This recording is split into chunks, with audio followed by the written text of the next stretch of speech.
지금 시기가 어떻게 보면 마지막 두 번째 기회일 수 있다. 네, 여러분 반갑습니다. 비트캐쳐입니다. 현재 지금 시장은 뭔가 비트코인이 또다시 저점을 갱신하러 갈 것 같고 폭락할 것 같고 뭔가 시장이 망할 것만 같고 가격은 계속 횡보를 하면서 월가 기관들이 ETF 현물 신청했다 매집한다 이러는데 가격은 안 올라가니까 여러분들의 지금 멘탈과 육체가 어떤 상황입니까? 세력들에 의해서 팔다리가 지금 다 풀리고 완전히 주저앉았다. 저도 2017년부터 크립토를 투자한 사람으로서 두 번의 엄청난 큰 하락장을 겪으면서 제가 느꼈던 교훈이 있습니다. 특히 2018년 굉장히 오랜 시간 크립토 윈터 시기에 여러분들도 잘 아시는 디지털 커런시 그룹의 베리 실버트, 그때 당시에는 이 베리 실버트가 어떻게 보면 코인 시장의 왕이었습니다. 그가 왕으로 군림하던 시절에 하락장 당시에 CNBC에 나와서 인터뷰를 했던 영상이 있는데 이 영상을 한번 잠깐 여러분들이 보시면 And I think from a technical perspective, it's starting to look pretty good. And when the chair of the Fed says negative things about Bitcoin, and Howard Marks says negative things about Bitcoin, and Ken Griffin says negative things about Bitcoin, and Bitcoin doesn't move, I think that's a really bullish sign. 이때만 해도 비트코인 가격이 얼마였습니까? 2018년 그때가 7월이었습니다. 이때 비트코인이 7K였다. 지금 생각해보면 꿈의 가격이었고 이때 베리 실버트가 방송에 나와서 뭐라 그랬습니까? 연준 의장이 비트코인에 대해서 부정적으로 얘기하고 워렌 버핏과 함께 살아있는 투자의 전설이라고 불리는 하워드 막스조차 비트코인은 가치가 없다. 그리고 시타델, 최근 EDXM 크립토 기관 거래소를 설립한 켄 그리핀마저 비트코인은 아무짝에 쓸모도 없다 라고 그때 말하면서 비트코인 가격이 폭락하고 있었습니다. 근데 그가 뭐라고 했냐? 이런 것들이야말로 정말 강세장의 신호라고 얘기를 했다. 근데 굉장히 재밌는 사실, 이때 당시에 비트코인이 쓰레기라고 말했던 켄 그리핀, 바로 이 사람입니다. 이 눈을 보면은 맑은 눈의 광인이라고 할 정도로 이 눈빛이 엄청난 사람인데, 심지어 작년 폭락장에서 이 시타델, 이 헤지펀드는 지난해 전체 헤지펀드 중에 수익률 1위를 올린 사람. 그리고 이 사람은 과거와는 다르게 지금 뭐 하고 있습니까? 실제로 EDXM 크립토 거래소를 직접 설립했다. 근데 2018년도 5년 전까지만 해도 비트코인을 욕했고 그때 당시 가격이 7K였습니다. 7,300달러였는데 그때 이후로 비트코인이 얼마나 상승했냐? 무려 다음 불장에서 740%가 상승했다.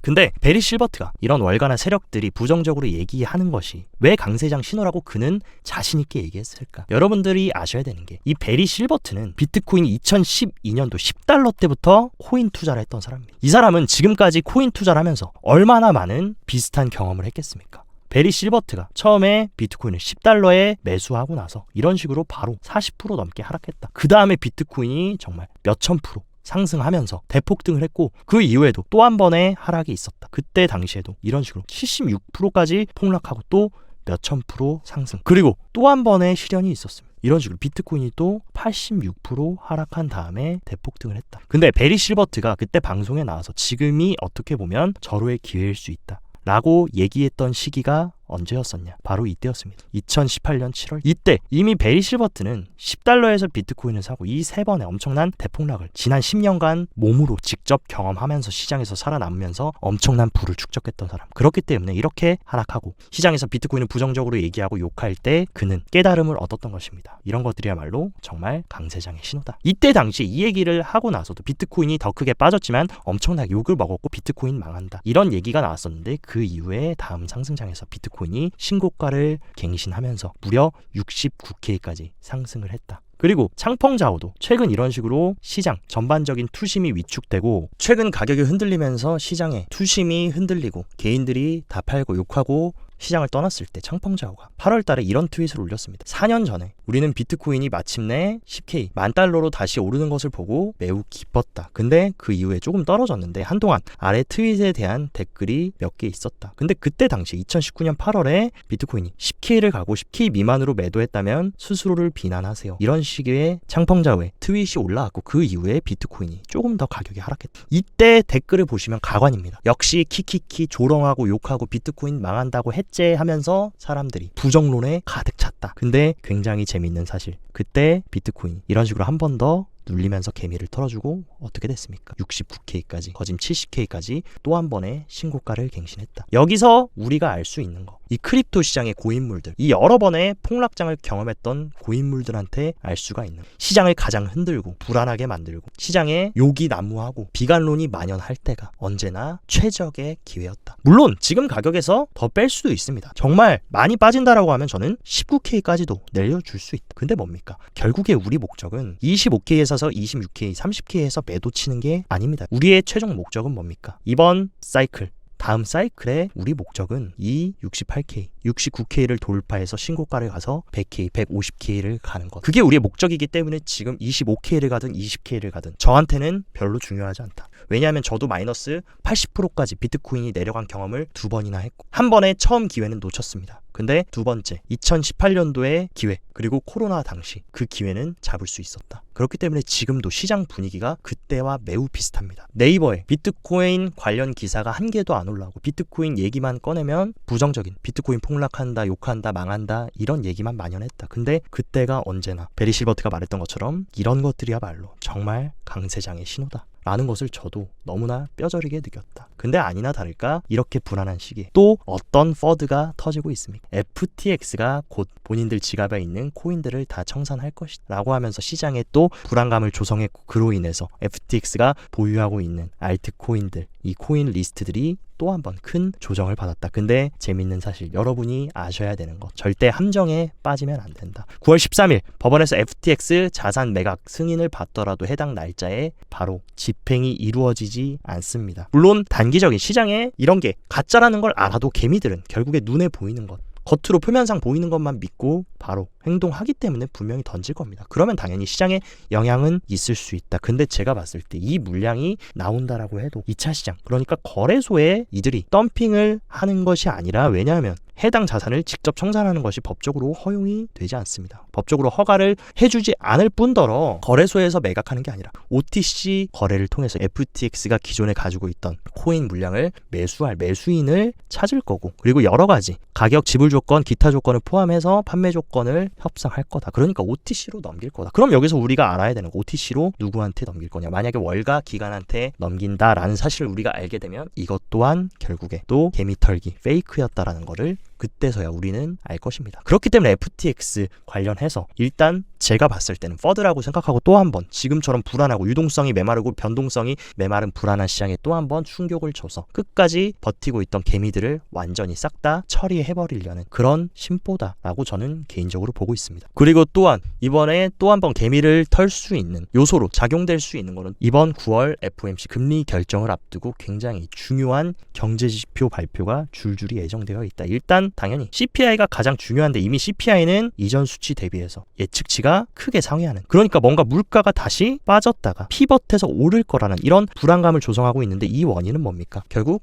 러시아와 사우디가 석유를 감산하겠다라고 하면서 에너지 가격이 최근 급등하면서 그 영향으로 상승을 하는 것처럼 보일 뿐이지, 정작 가장 중요한 건 뭡니까? 근원 소비자 물가지수, 에너지와 식품 가격을 뺀 진짜 CPI로 봐야 된다. 근데 진짜 CPI는 예측치인 4.7%에 비해서 4.4%로 크게 예측치가 하회한 모습. 그리고 파월이 말하는 목표 물가 2% 또한 헤드라인이 아니라 근원입니다. 그리고 이 CPI가 아니라 근원 PC 2%이기 때문에 결국에 유가로 오르는 물가는 충분히 언제든 내려갈 수 있다. 그리고 제가 봤을 때 근본적인 물가가 잡히는 가장 큰 원인은 이 CPI의 가장 큰 부분을 차지하는 게 뭡니까? 바로 주거비다. 근데 이미 렌트비는 고점 대비 굉장히 많이 하락했고, 이 주거비도 최근 들어 이렇게 고점을 찍고 하락하는 모습. 한번 이렇게 추세를 탄다라고 하면 빠졌다가 바로 다시 올리긴 쉽지 않다. 이 추세를 꺾어준 만큼 계속 빠질 거고, 이 주거비의 선행지표인 렌트비가 급속도로 하락했기 때문에 이 흐름을 따라서 후행해서 주거비도 많이 빠질 것이다. 그러면 결국에 물가는 조금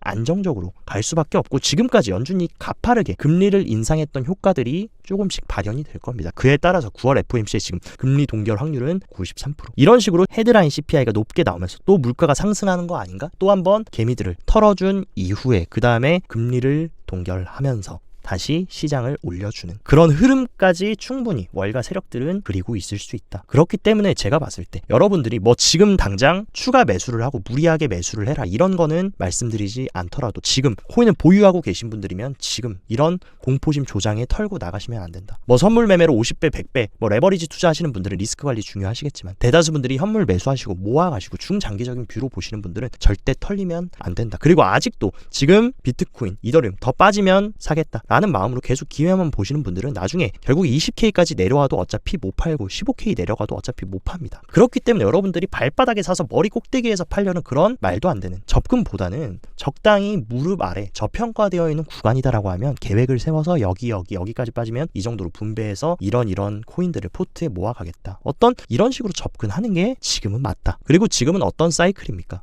반감기를 기점으로 지금까지의 사이클을 돌아보면 첫 번째 최적의 매수 기회는 일반적으로 반감기 이벤트 500일 전에 발생했고 그리고 두 번째 매수 기회는 반감기 이벤트 약 180일 전에 발생을 했다. 그리고 약세장 동안 비트코인 가격의 두 번째 하락은 첫 번째 매수 기회 가격 아래로 떨어진 점이 없다라는 걸 주목해야 된다. 그 얘기는 뭡니까? 이런 식으로 지금까지 이런 반감기를 기준으로 두 번의 매수 기회가 있는데 하나는 500일 전 그리고 하나는 180일 전에 기회가 있다. 근데 이 180일 전이 이 첫 번째 기회를 아래로 하회하고 올려준 적은 지금까지 단 한 번도 없었다라는 것이다. 근데 지금이 어딥니까? 이미 최저점 첫 번째 기회는 우리가 놓쳤다. 그렇기 때문에 또다시 비트코인이 15K 가고 10K 가면 매수하겠다 어떤 이런 욕심을 내시기보다는 지금도 어쨌든 가격이 더 빠지더라도 두 번째 매수 기회 언저리 부근에 있다. 그렇기 때문에 충분히 여러분들이 이 시점에 기회를 잘 잡으셔서 계획대로 분할로 모아간다라고 하면 분명히 다음 사이클에 이전 신고가를 갱신할 거기 때문에 충분히 만족할 수 있을 만한 수익을 볼 수 있습니다. 근데 여러분들이 여기서도 기회 봤는데 나중에 30K 50고 나서 여기서 여러분이 살 수 있냐? 못 산다. 그리고 나중에 이런 식으로 신고가 갱신하고 나서 그때 포모 느끼고 또 그때 불나방처럼 뛰어든 다음에 폭락하면 손절하고 그렇기 때문에 적어도 후자처럼 저희 구독자님들만큼은 되면 안 된다라는 부분을 제가 계속 강조 드리는 거고 조금 더 가격적으로 단기적으로 조금 접근을 해본다면 제가 늘 말씀드렸던 24.7K 구간까지 이 청산맨만 보더라도 아직도 롱 물량이 너무나도 많이 쌓여있다. 그렇기 때문에 한 번쯤 이 롱 물량을 싹 쓸어주면서 롱을 다 털어준 이후에 가격을 올려주는 그런 그림도 생각해볼 수가 있고 그리고 만약에 비트코인이 더 빠지면 어떡하나요? 캐처님 어디가 정말 최종 마지노선이라고 보나요? 라고 여쭤보신다면 저는 비트코인 realized price를 많이 봅니다. 그러니까 실현 가격, 비트코인 전체 보유자들의 평단가라고 보시면 됩니다. 비트코인을 가지고 있는 사람들의 평단가. 그 평단가가 지금 어디냐? 정확히 20K 부근. 근데 과거에 2012년도부터 사이클을 보면 전체 실현 가격의 하단 부위는 언제나 굉장히 좋은 매수 구간이었다. 근데 만약에 이 구간까지 20K까지 자리를 주면 그때는 정말 빤스까지 팔아가지고 여러분들이 한번 용기 내서 진입해봐야 되는 그런 시점이라고 생각하기 때문에 어쨌든 간에 저는 지금부터 realized price, 실현 가격이 20K 부근까지는 떨어지면은 땡큐다 하고 모아가야 되는 그런 자리라고 개인적으로 생각하고 있으니까 이 부분 여러분들이 참고하시고 지금 시장 분위기와는 반대로 월가의 수면 아래서의 크립토 시장 장악과 시나리오대로 척척 지금 진행이 되고 있다. 최근 인도의 경제부 장관이 수개월 내 암호화폐 관련 입장 발표를 예정한다. 근데 재밌는 사실 원래 인도는 크립토에 굉장히 적대적이고 부정적이었는데 인도는 암호화폐 규제를 반드시 입법화할 필요는 없다라는 입장이었으나 아제이 세스 장관의 발언은 이 같은 기조가 바뀌고 있다라는 것을 시사한다. 여러분들이 아셔야 되는 거 인도 시장이 기회의 땅이라는 거는 누구나 다 알고 있습니다. 글로벌 경제 성장률 최고가 누굽니까? 바로 인도. 이미 중국의 성장률을 앞질렀고 지금 인도는 과거 20년 전 중국이다 라고 불릴 정도로 향후에 엄청난 성장을 할 수 있는 1위 국가다. 그리고 여러분들이 모르셨을 수도 있지만 지금 전 세계 인구 1위는 바로 인도다. 그렇기 때문에 결국 인구 앞에 장사 없다. 중국이 성장한 원동력 뭐였습니까? 결국 이런 엄청난 인구를 바탕으로 노동력을 바탕으로 중국이 지금 세계 GDP 2위까지 올라온 건데 그 바톤을 지금 인도가 물려받았는데 여기서 충격적인 사실 지금 블랙록이 뭐하고 있습니까? 14억 인구의 인도 시장까지 지금 집어삼키면서 디지털 자산 운용사 지오 블랙록을 7월 달에 설립을 했는데 여러분들이 여기서 아셔야 될 굉장히 재밌는 사실 블랙록이 인도 최대 상장사인 릴라이언스 인더스트리와 협력해서 디지털 자산을 최우선으로 하는 자산 운용사 설립을 위해서 공동 출자를 했다. 인도 시장에 출자를 했는데 여러분들이 여기서 릴라이언스 인더스트리 생소하겠지만 이 기업이 어딘지를 알면 굉장히 충격적일 수 있다. 있다. 이 릴라이어스 인더스트리는 인도 시가총액 1위 기업입니다. 그러니까 한국으로 따지면 삼성전자. 이 인도 인구 14억 인구 중에 이 릴라이어스 인더스트리의 서비스를 이용 안 하는 사람은 아무도 없다. 그러니까 전 국민이 쓰는 인도의 최상위 기업과 블랙록이 뭘 했다는 겁니까?